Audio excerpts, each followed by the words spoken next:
semoga kalian selalu dalam keadaan sehat walafiat dimanapun kalian berada. Apalagi kita sudah masuk di musim kemarau nih, dimana cuacanya sangat panas sekali. Dan pokoknya tetap jaga kesehatan karena kita juga akan membahas sesuatu yang tidak kalah panas nih.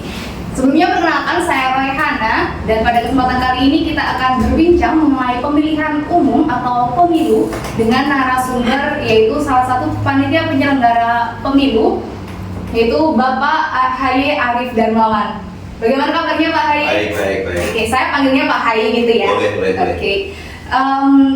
Sebelumnya Pak, kita kan udah sering nih dengar berita mengenai pemilu 2024 akan segera dilaksanakan. Nah, sebagai edukasi nih buat teman-teman yang mungkin masih awam atau masih kurang memahami sebenarnya pemilu itu apa sih Pak Haye? Baik, untuk rekan-rekan semuanya, untuk sobat pemilih, cara garis besarnya adalah pemilu atau pemilihan umum itu sarana pelaksanaan kedaulatan rakyat. Intinya situ, di tahun 2024 kedaulatan itu adalah memilih presiden, anggota DPR, DPD, DPR daerah. Itu saja dalam frame NKRI secara langsung, umum, bebas, rahasia, jujur dan adil. Tentu saja berdasarkan pada Pancasila dan Undang-Undang Dasar 1945. Tentu saja. Oke, dan untuk penyelenggara pemilu ini sendiri Pak, mungkin kita tahunya cuma KPU, dan apakah cuma KPU aja Pak? Sebenarnya di Indonesia untuk penyelenggara pemilu ada 3. Yang pertama itu KPU, yang kedua adalah Bawaslu, dan yang ketiga adalah DKPP. Nah, KPU sendiri adalah Komisi Pemilihan Umum, itu mempunyai terdapat di pusat, KPU pusat, KPU provinsi, KPU kabupaten. Kemudian ada panitia, di situ ada PPK yang tingkat di kecamatan, PPS, dan nanti pada saat pelaksanaan ada KPPS. Kemudian Bawaslu, Badan Pengawas Pemilu di tingkat provinsi dan tingkat pusat, kemudian di tingkat kabupaten juga, dan di kecamatan itu ada Panwascam, panitia pengawas kecamatan, yang nanti pada saat hari pemilihan ada PTPS, kesehariannya nanti dibantu oleh PKD atau pengawas kelurahan atau desa. Kemudian yang ketiga adalah DKPP, Dewan Kehormatan Penyelenggara Pemilu, itu yang tempatnya ada di Jakarta. Itu penyelenggara pemilu. Oh, ternyata banyak ya Pak, nggak hanya KPU dan juga setiap tingkat daerah itu ada. Oke. Dan ketika pemilu nanti nih Pak, kira-kira kapan sih Pak dilaksanakannya, dan juga kita akan memilih siapa aja nih, karena desas-desusnya kan ada presiden dan juga DPR dan yang lain sebagainya. Itu monggo Pak pencerahannya. Untuk pemilu sendiri, legislatif itu diputuskan tanggal 14 Februari tahun 2024. Mungkin kalau anak muda tahunya kalau 14 Februari itu hari Valentine ya. Oh iya. Kalau yang baik untuk Indonesia itu tentang pileg pemilihan legislatif. Di dalam pileg sendiri itu nanti akan memilih presiden, wakil presiden, kemudian yang kedua adalah DPD, Dewan Perwakilan Daerah, kemudian DPR, Dewan Perwakilan Rakyat yang di pusat, Dewan Perwakilan Rakyat daerah di provinsi maupun di kabupaten. Itu yang dipilih ada 5.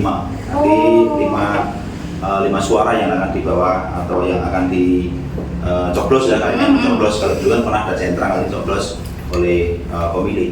Mbak, nanti ada 5. Oh, ada 5 ya nih teman-teman, buat catatan besok tanggal 14 Februari di hari Valentine kita akan berikan kado terbaik untuk negara ini dengan memilih pemimpin negara kita dan juga wakil rakyat kita, wakil kita sebagai rakyat. Oke, dan ini Pak, untuk memilih presiden, DPR, DPD itu siapa saja sih Pak yang punya hak pilih untuk memilih mereka? Yang punya hak pilih? Iya, ya, siapa sih orang-orang yang punya hak pilih? Yang punya hak pilih yang pertama adalah warga negara Indonesia. Ya, kemudian diikutikan dengan KTP elektronik di situ, kemudian dia terdaftar sebagai calon pemilih yang ada di, nanti hanya ada DPT ya, nanti kan ada DPS, DPSHP, ada DPT, terdaftar di situ. Kemudian dia bukan anggota TNI dan Polri. Kemudian dia sudah berusia 17 tahun. boleh nih sebelum 17 tahun boleh minum bisa boleh asal dia sudah menikah. Ini sudah 17 belum? Sudah Pak. Sudah. Ya. Kemudian yang terakhir itu bukan anggota TNI atau Polri. Oke. Mbak Nana udah milih belum? Saya sudah pernah memilih Pak. Sudah pernah Ya, memilih. jadi saya sudah pernah mengikuti pemilu itu sekali. Tapi ya ketika itu baru dapat KTP terus bisa memilih dan ya mungkin bisa dibilang masih awam lah gitu. Saya cuma datang aja ya, saya cuma datang aja terus nggak paham ini siapa gitu Pak. Jadi saya ya asal nyoblos aja gitu Ya. Pak dulu. Yang rame siapa gitu. Oh ya Pak. Kemudian itu tadi kan siapa saja yang punya hak pilih dan ada nggak sih Pak hal-hal yang bisa membatalkan hak pilih dari seseorang? Bisa. Yang pertama misalnya Mbak Nana itu atau adiknya atau siapa yang punya hak pilih tapi diterima menjadi bagian dari anggota TNI atau Polri. Karena nggak Jelas boleh ya bahwa TNI ini yang Polri. kehilangan. Ya, ya. Kemudian yang kedua, menurut pengadilan dia dicabut hak pilihnya. Ada ya, ada istilahnya apa ya? Orang yang berkasus besar, biasanya orang yang berkasus di korupsi atau apa, yang jelas orang itu berkasus itu menyelewengkan amanat rakyat gitu. Itu nanti akan dicabut hak pilihnya oleh putusan dari ini, putusan dari apa? Dari pengadilan. Itu yang Gitu. Oh ya, mungkin ini tadi ada sedikit menyinggung orang yang mungkin ya melanggar hukum gitu ya. Ya. Ada yang melanggar hukum. Nah, kita mungkin ini teman-teman juga bertanya-tanya nih, untuk orang-orang yang maaf ada di lapas atau di tahanan gitu, kira-kira sistemnya gimana nih Pak? Atau apakah mungkin kita lepaskan sehari gitu buat milih kan? Ya kita nggak tahu ya. Nah, menurut Bapak dari Bapak pencerahannya gimana nih teknisnya? Ya, yang di lapas sendiri itu tergantung dari keputusan dari pengadilan ya. Dia dicabut hak pilihnya atau tidak. Kalau dia tidak dicabut hak pilihnya, berarti dia berhak untuk memberikan suara. Untuk pemilu yang berikutnya atau pemilu tahun 2024 itu KPU itu membuat atau membilang ada lokasi khusus. Yang lokasi khusus yang ada di lamputan tersebut. Ya nanti jelas KPPS-nya itu adalah orang-orang lama juga, sipir-sipirnya itu. Kemudian peserta atau apa ya yang memberikan hak pilihnya itu adalah orang-orang yang di lapas tersebut. Nah, itu nanti dan dia kan tidak hilang hak pilihnya. Yeah. Mungkin jangan terlalu beresiko lah kalau misalnya kita disuruh pulang untuk pada pulang ke rumah ya, Ya. balik lagi ya Pak. Oke, ini teman-teman nih menjawab pertanyaan nih, bahkan pada penasaran nih kalau tahanan tuh mereka masih tetap milih gak sih gitu. Nah itu kan tentang lapas ya. Nah kalau semisal ini saya sedang berada di luar kota nih, mungkin entah bekerja atau berkuliah gitu, itu teknisnya gimana Pak? Kalau semisal misal saya asalnya ini kan Purworejo, di KTP domisili Purworejo, tapi saya sedang berada di Jakarta karena saya bekerja gitu. Nah teknisnya gimana Pak? Apakah saya bisa milih di Jakarta? Bisa, ya bisa. Yang jelas yang pertama, yang syarat utama adalah dengan benar-benar terdaftar di dalam pemilih. Di alamat itu ya, misalnya kalau dengan Tembayan. Iya. Nah di DPT Bayan itu jelas terdaftar di situ. Dengan menghubungi 1 bulan sebelumnya itu menghubungi PPS dengan untuk meminta form hak tidak memilih. Dan nanti kalau sudah itu dengan berhak untuk memilih di Jakarta. Seandainya Anda tidak sempat untuk pulang ke sini untuk minta ya, Anda bisa menghubungi KPU kabupaten terdekat, misalnya Anda di Jakarta, kabupaten misalnya Kabupaten Bekasi misalnya, nanti kita ke sana untuk membuat form itu untuk mendapatkan form itu bisa. Tapi tidak berhak untuk memilih 5-5-nya itu. Ya kenapa? Ya yang pertama kan dari DPR kabupaten, jelas itu ada dapilnya ya, dapil untuk Bayan, jadi Bayan dan Menyuri. Kemudian untuk memilih DPR provinsi itu ada dapil juga. Ya, kemudian untuk memilih DPR di pusat itu juga ada dapilnya juga. Kemudian dapilnya Purworejo ini tidak ada yang bersinggungan dengan dapil di Jakarta. Iya. Ya. Untuk pemilihan DPD juga kan dengan di Purworejo ini kan mewakili Jawa Tengah. Nah, Jawa Tengah. Berarti dengan tidak bisa untuk memilih DPD tersebut. Berarti dengan berannya cuma presiden aja karena yang skalanya nasional gitu ya Pak.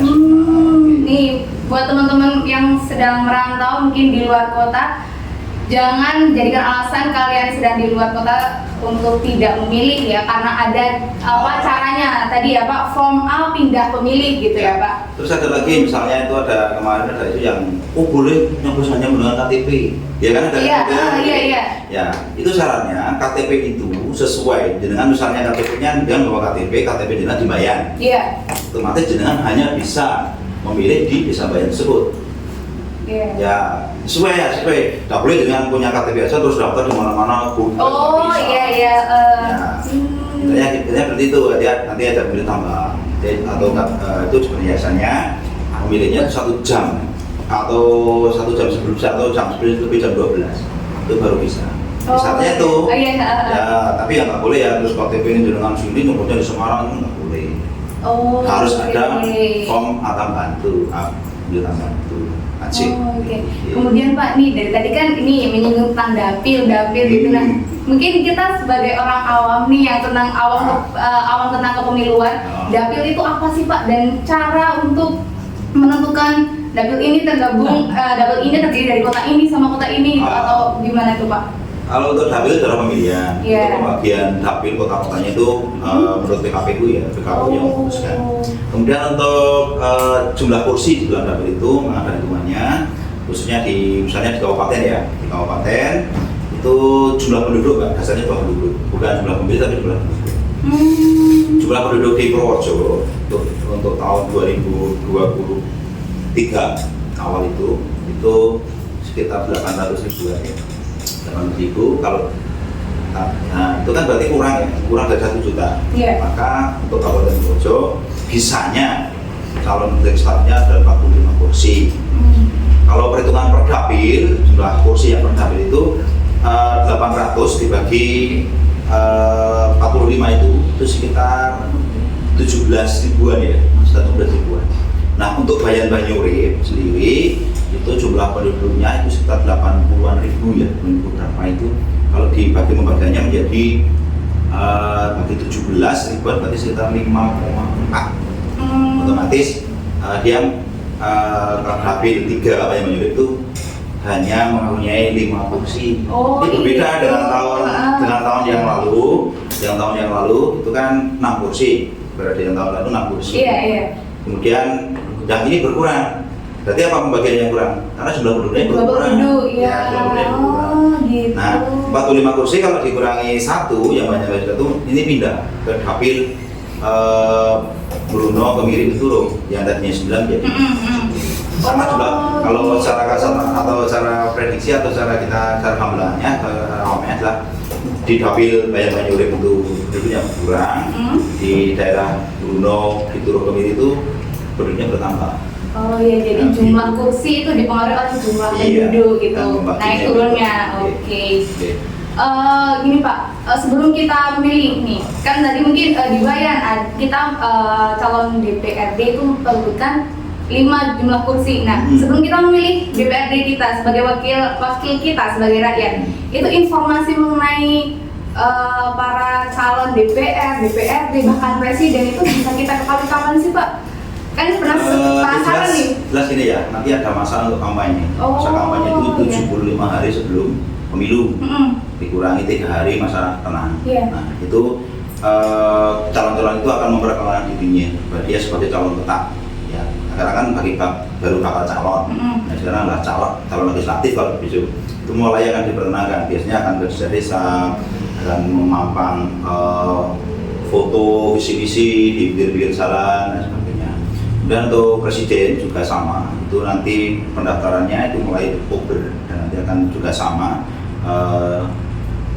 di dalam masa kampanye juga. Kita sering ya, kalau kemarin kita menyaksikan tentang debat calon dan calon presiden dan wakil presiden itu ya sering ya. Nah itu disitulah nanti teman-teman pemilih muda kita bisa mengukur calon-calon mana yang sesuai dengan harapan, sesuai dengan impian kita. Ya, tapi ingat ya sekarang karena media sosial sudah bebas. Jadi dengan sendiri pakai berbagai sudah bisa pilah-pilah lah berita mana yang benar, berita mana yang hoax. Ya dicek lah, kalau hanya beritanya sumbernya cuma 1 ya selesai hoax gitu ya. Apalagi kalau yang udah mulai menjelat-jelat kanan, benar-benar panas. Sendiri ya, bisa memilih gimana seperti itu. Oke Pak, jadi mungkin untuk secara resminya Iya. besok ada masa kampanye yaitu 75 hari sebelum pemilihan. Iya. Oke, dan ini Pak, mungkin beberapa informasi sudah kita dapat dan kami warga Indonesia selaku pemilih itu bagaimana sih Pak mewujudkan pemilu yang berintegritas? Ini mungkin yang sedang digadang-gadang kali ini, pemilu berintegritas itu apa sih Pak? Jelas kalau pemilu berintegritas itu ya baik penyelenggara maupun peserta pemilu itu berintegritas. Penyelenggara tadi sudah saya katakan di awal tadi adalah KPU, Bawaslu dan DKPP. Sementara peserta pemilu itu adalah partai dan caleg-calegnya itu adalah peserta pemilu. Itu harus berintegritas. Bagaimana berintegritas itu? Berintegritas itu adalah memegang teguh nilai moral dan etika. Nah, kita bawa ya moral dan etika di dalam pemilu, itu jelas kita sendirilah moral. Kita tahu ya nilai-nilai moral ya, nilai moral, ada kejujuran, ada disiplin, ada apa yang jelas adalah jujur dan adil lah, seperti itu intinya di situ. Kemudian etika jelas kita bisa etikanya kita bersosialisasi bagaimana tuh? Etika kita menyakiti hati orang lain apa enggak? Bagaimana adil apa enggak? Nah, gitu. Hanya nilai integritas yang seperti itu. Jadi pemilu yang berintegritas adalah pemilu yang selalu memegang teguh tentang moral dan etika. Itu ya. Tapi kalau sudah mulai ada yang curang, ada yang itu kan sudah mulai melanggar moral dan etika ya. Juga untuk penyelenggara pemilu harus mematuhi kode etik sebagai penyelenggara pemilu. Etiknya banyak sekali. Dan untuk penyelenggara pemilu jelas dia sudah harus mempunyai menandatangani fakta integritas. Oke, jadi ini buat seluruh warga masyarakat Indonesia, marilah kita wujudkan pemilu yang berintegritas dengan besok kita datang 14 Februari ke TPS ya Pak, kita ikuti, kita kawal kampanye, tapi kalau kita ada salah satu calon favorit ya tetap beretika gitu ya Pak, masa di sosial media komennya yang baik-baik aja gitu, jangan menjelek-jelekan apalagi sama fitnah, menyebar hoax gitu. Iya, itu sudah kekanak-kanakan ya. Oke Pak. Satu lagi Pak, misalnya mungkin yang ditanyakan sering tanya-tanya, Pak Ita Wajib Gatot ikut nyoblos? Oh iya. Ya kan? Ya jawab. Kan banyak yang meremehkan ini Pak. Pemilu itu bukan kewajiban, tapi hak. Hak setiap orang untuk berdaulat atau untuk menyumbangkan suara agar itu berdaulat atau untuk kedaulatan rakyat seperti itu. Jadi mau jenengan mau nyoblos atau memberikan suara apa enggak adalah. Tapi kembali lagi ke tanggung jawab jenengan. Rela nggak jenengan misalnya tidak sesuai dengan kriteria atau sesuai dengan jenengan berkuasa. Kan jadi nggak rela. Nah, berarti kalau punya golput bukan jenengan itu menjadi aman enggak, tapi malah bisa memberikan yang tidak sesuai dengan keinginan jenengan untuk berkuasa. Itu menjadi rugi sendiri. Malah nanti jatuhnya ketika ada apa-apa malah tuh kan makanya nggak usah media itu yang aduh.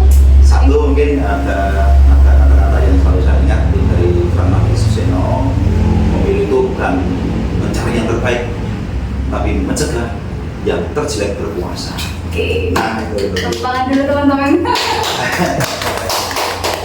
Oke, ini mungkin kita sudah mulai tercerahkan terkait apa itu pemilu, bagaimana teknisnya ya, mungkin secara gambarannya kita sudah dapat. Dan teman-teman pemilu jangan lupa 14 kita datang ke TPS dan kita gunakan hak pilih kita secara bertanggung jawab gitu ya Pak. Oke, mungkin untuk episode pertama kali ini kita cukupkan sampai di sini. Terima kasih banyak kepada Pak Haye atas kesediaannya untuk hadir di podcast episode 1 yang diselenggarakan oleh PPK Bayan ini. Oke Pak, semoga sehat selalu dan juga jangan lupa teman-teman untuk follow sosial media dari PPK Bayan. Oke, cukup sekian, terima kasih.